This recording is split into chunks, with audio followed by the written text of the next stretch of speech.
ألم تر أن الله يزجي سحابا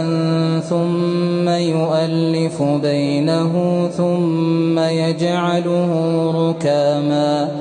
فترى الودق يخرج من خلاله وينزل من السماء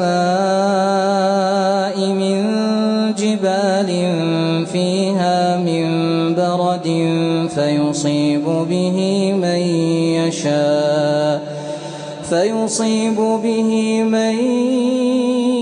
يشاء ويصرفه عن من يشاء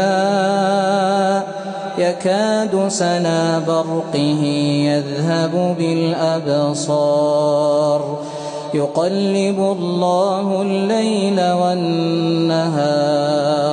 إن في ذلك لعبرة لأولي الأبصار.